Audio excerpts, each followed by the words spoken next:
Kembali lagi bersama channel kita semua. Jika Anda suka, jangan lupa komen, like dan subscribe, serta bila Anda berkenan.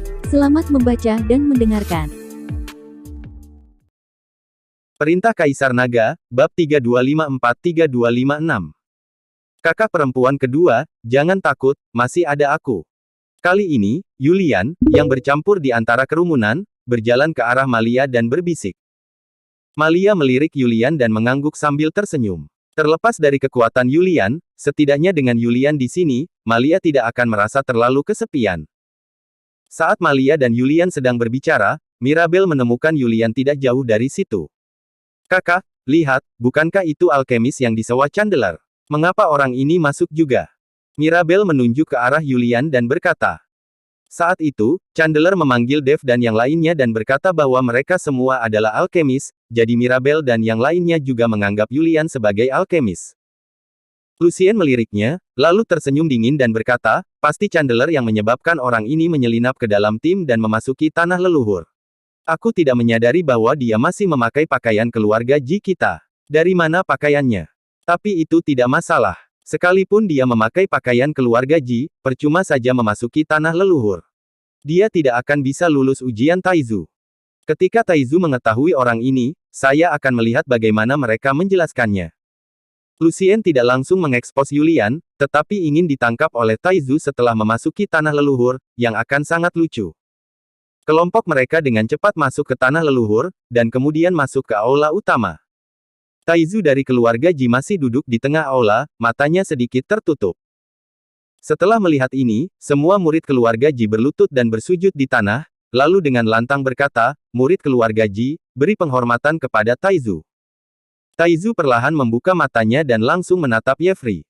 Tidak perlu memeriksa garis keturunannya, sekilas terlihat bahwa Yefri bukanlah anggota keluarga Ji. Apa yang terjadi? Mengapa orang luar ingin masuk? Taizu bertanya dengan dingin.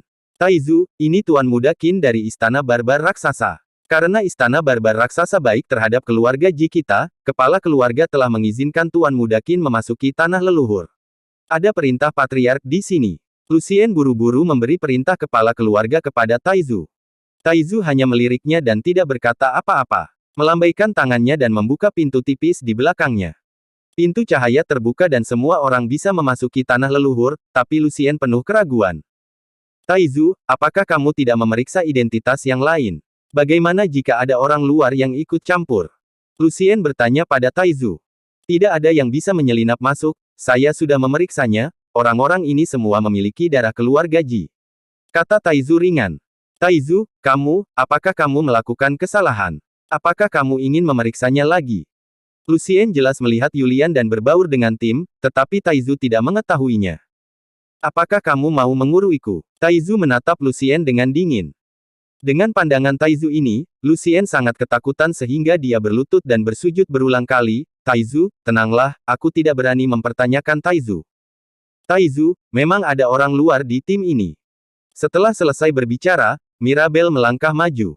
Dia menarik Yulian keluar dari tim. Mirabel, apa yang kamu lakukan? Malia melangkah maju untuk menghentikannya. Malia, kamu memasukkan orang luar ke dalam tim dan memasuki tanah leluhur. Ini melanggar aturan keluarga Ji. Tunggu saja hukuman Taizu, kata Mirabel sambil mencibir.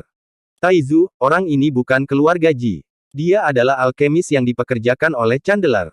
Tapi dia mengenakan pakaian keluarga Jiku dan masuk. Ini jelas tidak menganggap serius Taizu. Lucien menunjuk Yulian dengan cepat. Taizu hanya melirik Yulian, lalu berkata, tidak ada yang bisa menyelinap ke tanah leluhur di depanku. Orang ini memiliki darah keluarga Ji dan bukan orang luar. Apa? Lucien dan Mirabel sama-sama tercengang. Taizu, bagaimana ini mungkin? Dia.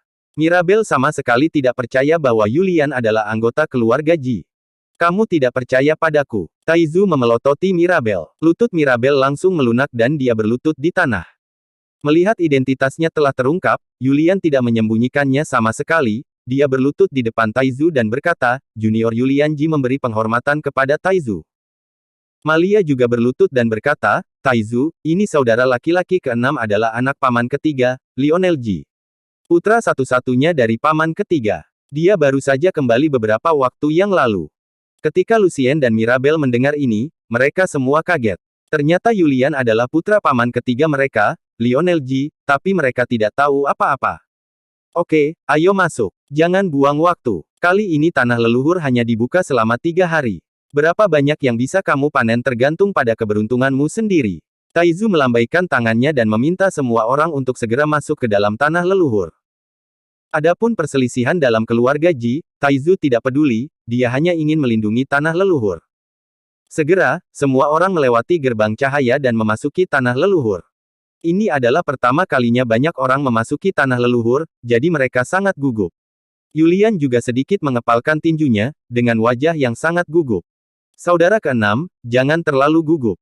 Tidak ada yang menakutkan di tanah leluhur. Selama kamu tidak masuk terlalu dalam, tidak akan ada bahaya apapun. Malia menghibur Yulian. Saat semua orang merasakan kilatan cahaya putih di depan mata mereka, pemandangan indah yang dikelilingi pepohonan hijau subur dan pegunungan muncul di hadapan mereka. Banyak orang yang sangat terkejut saat melihat ini. Mereka mengira tanah leluhur ini dipenuhi aura teror dan diselimuti kekacauan abu-abu. Namun saya tidak menyangka bahwa pemandangan indah Gunung Qiangshan jauh melebihi ekspektasi banyak orang. Dan aura di sini berkali-kali lipat lebih kaya dari aura dunia surga dan manusia, bahkan aura aslinya pun sangat kaya. Hanya saja banyak dari orang-orang ini yang belum membuka ruang asal, sehingga tidak bisa menyadari asal-usulnya. Kakak, anak paman ketiga ada di sini, tapi paman pertama masih menyembunyikannya dari kita. Apa yang dia rencanakan? Mirabel melirik Yulian tidak jauh dari situ dan berkata, paman pertama pasti punya agenda. Sepertinya paman ketiga baik-baik saja di luar. Jangan pedulikan itu, adik keenam tidak terlalu kuat, tapi teman-temannya sangat kuat, terutama Dev, yang tidak hanya seorang alkemis, tapi juga bisa mematahkan lengan Tuan Muda Qin. Sepertinya paman pertama pasti ingin mengajak paman ketiga secara diam-diam, lalu bergabung dengan paman ketiga untuk mengusir garis keturunan kita. Lucien menganalisisnya dengan hati-hati. Bagaimanapun, Lawrence pasti memiliki kepentingan egoisnya sendiri dalam menyembunyikan identitas Yulian, jika tidak, dia tidak akan menyembunyikannya. Kakak, analisismu benar sekali. Sepertinya kita harus mengambil tindakan juga. Berjuang untuk memenangkan hati saudara keenam. Jika garis keturunan paman ketiga dapat mendukung kita, maka posisi kepala keluarga pasti akan menjadi milik ayah. Mirabel berbisik. Baiklah, ayo pergi ke sana, Lucien mengangguk. Segera, Mirabel dan Lucien berjalan menuju Yulian. Adik keenam, aku tidak menyangka bahwa kamu adalah putra dari paman ketiga, kenapa kamu tidak datang lebih awal memberitahu kami? Jika kamu memberitahuku lebih awal, tidak akan ada kesalahpahaman. Mirabel datang dan mengikuti Yulian dalam jebakan. Benar, adik keenam, kamu memperlakukan kami terlalu seperti orang luar. Sekarang kami tahu identitasmu, kami pasti akan menjagamu. Jangan melihat keindahan tanah leluhur ini, tapi ini mengandung banyak bahaya. Sebaiknya kamu ikut dengan kami. Kami bisa menjagamu jika terjadi sesuatu. Jika kamu mengikuti Malia, dia sendiri bahkan tidak bisa melindungi dirinya sendiri. Bagaimana dia bisa menjagamu? Lucien juga melangkah maju untuk memenangkan hati Yulian. Lucien, Mirabel, apa yang ingin kamu lakukan? Adik keenam tidak akan bersama orang-orang sepertimu. Apakah kamu ingin mendapatkan sesuatu dari saudara keenam? Malia memelototi Lucien dan Mirabel dan bertanya. Malia, jangan bicara omong kosong. Keuntungan apa yang bisa kami dapatkan dari adik keenam? Kami hanya mengkhawatirkan keselamatan saudara keenam. Bisakah kamu melindungi saudara keenammu sendirian sekarang? Bagaimana jika kamu menghadapi bahaya di tanah leluhur ini? Mirabel bertanya dengan nada menghina. Aku bisa, meskipun harus mengorbankan nyawaku, aku akan menjaga adik keenamku tetap aman, kata Malia dengan marah.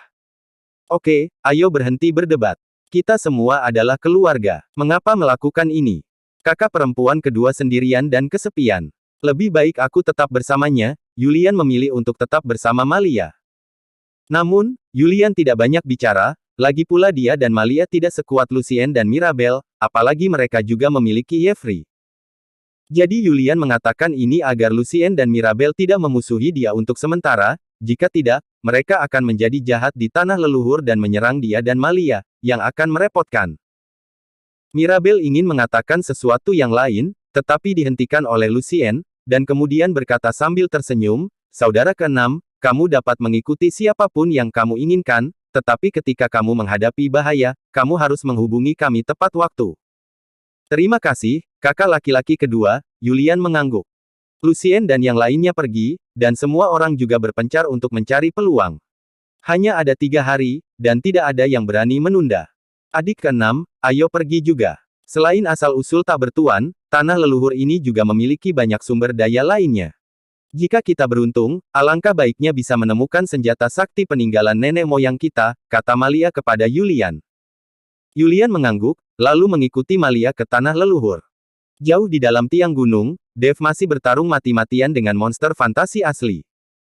Saat dia terus membunuh binatang fantasi asli itu, Dev secara bertahap memperoleh beberapa wawasan.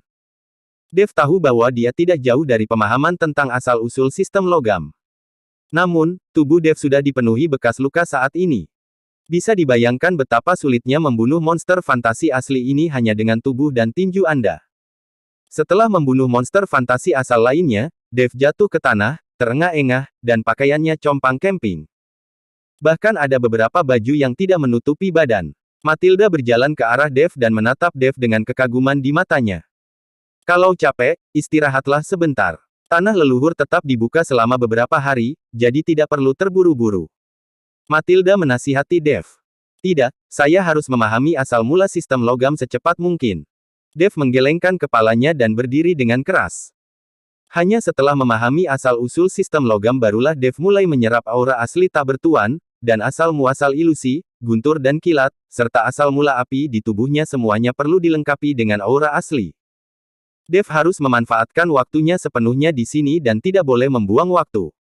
Tempat bagus seperti ini tidak dapat ditemukan kapanpun. Matilda melihat Dev begitu gigih, jadi dia tidak bisa menghentikannya dan hanya bisa mengikuti di belakang. Pada saat yang sama, di pintu masuk tiang gunung, Lucien, Mirabel dan Yevri juga masuk. Ada binatang fantasi paling asal di gunung ini, begitu banyak anak keluarga Ji yang tidak akan masuk. Lagi pula, mereka belum membuka ruang asal, jadi tidak ada gunanya masuk. Tapi kali ini Lucien dan Mirabel menemani Yevri. Tuan Muda Qin, sebagian besar binatang fantasi asal di sini sebagian besar berasal dari unsur logam, jadi kemungkinan Anda memahami asal-usul unsur logam sangat tinggi, kata Lucien kepada Yevri. Tuan Muda Qin, binatang fantasi asal ini perlu dibunuh dengan kekuatan tubuh fisik. Anda tidak dapat menggunakan mantra dan senjata magis. Hanya dengan cara ini Anda dapat menyadari asal-usul elemen logam secepat mungkin. Hanya saja, dengan cara ini, itu akan sedikit berbahaya, dan kamu harus kuat secara fisik untuk menahan serangan binatang fantasi asli itu. Mirabel berkata kepada Yevri. Hahaha, aku, klan istana barbar raksasa, mungkin tidak bisa dibandingkan dengan orang lain dalam hal sihir, tapi dari segi tubuh fisik, siapa yang bisa membandingkan dengan orang barbar seperti kami? Kami telah menempa tubuh kami sejak kami masih muda. Bahkan jika saya tidak bergerak sekarang, senjata biasa tidak akan menyakiti saya sama sekali. Yevri tertawa. Baginya, ini hanyalah permainan anak-anak. Bersambung.